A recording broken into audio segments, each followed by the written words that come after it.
श्रीराम समर्थ. श्रोते हो, आपण ऐकत आहात श्री गोंदवलेकर महाराज यांचे प्रवचन. आनंद कशामुळे मिळतो? सृष्टी शून्यापासून निर्माण झाली. आपली ही मूळ स्थिती तीच आहे. म्हणून आपण शून्याकडे जाण्याचा प्रयत्न करावा, म्हणजेच स्वानंदात स्वस्थ राहावे. पण ते आपल्या हातून होत नाही. कर्म करीतच राहावे असे वाटते. प्रपंचाची दगदग झाली म्हणजे आपण दूर जाऊन बसतो.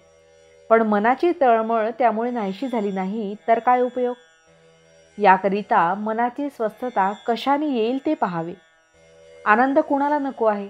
आपल्याला आनंद हवा आहे खरा, परंतु तो मिळवण्यासाठी जे करायला पाहिजे ते आपण करीत नाही. नोकरी नको आणि खायला हवे, हे कसे शक्य आहे? खरोखर प्रपंचाच्या या अगणित उपाधीतून सुटून जो स्वास्थ्याकडे जातो तो धन्यच होय. मनाच्या विरुद्ध गोष्टी झाल्या की लगेच आपल्या आनंदात बिघाड येतो. याकरिता आपल्या इच्छेविरुद्ध घडले तरी माझे स्वास्थ्य बिघडणार नाही इकडे पाहावे. याला एकच उपाय आहे आणि तो म्हणजे माझी इच्छाच मी नाहीशी करणे. कोणतीही वस्तू मिळावी किंवा अमुक एक गोष्ट घडावी ही बुद्धीच ठेवू नये. जोपर्यंत हाव आहे तोपर्यंत स्वास्थ्यापासून आपण दूर आहोत असे समजावे. महत्वाकांक्षा खुशाल धरावी, पण त्यामुळे मनाला त्रास होऊ देऊ नये. भगवंताची इच्छा तीच माझी इच्छा असे म्हणावे आणि अभिमान सोडून कर्म करीत राहावे. प्रयत्न करून जे काही होते ते रामाच्या इच्छेने झाले म्हणावे. कर्तेपणाचा अभिमान सोडल्याने स्वास्थ्य लाभते. मागे घडलेल्या चांगल्या वाईट गोष्टी आठवत राहणे यामुळे आनंदात बिघाड येतो. तसेच उद्याची काळजी करीत राहणे यामुळेही मनाच्या स्वास्थ्यात व्यत्यय येतो. होते जाते हे सर्व भगवंताच्या इच्छेने होते हे मनाने पक्के ठरवल्यावर मग विनाकारण काळजी का करावी? दुःख करणे अथवा न करणे हा मनाचा धर्म असल्यामुळे ज्या माणसाने मनाला योग्य वळण दिले आहे तो प्रत्यक्ष दुखणे भोगीत असताही आनंदात राहू शकेल. म्हातारपणी तर आनंद हे मोठे शक्तिवर्धक औषध आहे.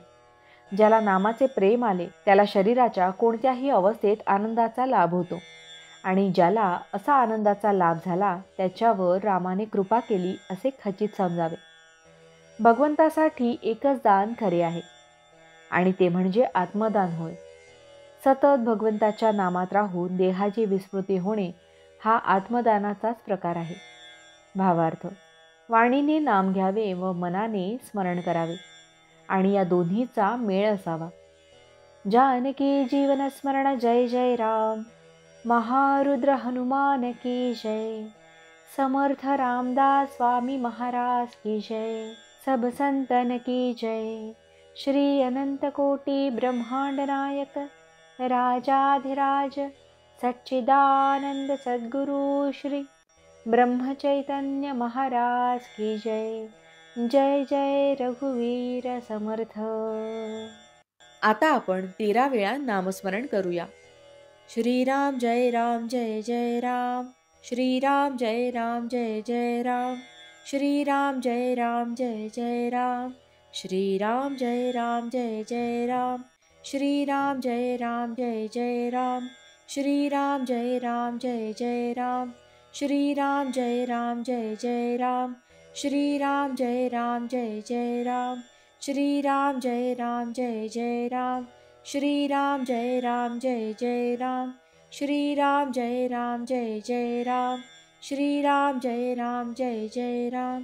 श्रीराम जय राम जय जय राम. जय श्रीराम.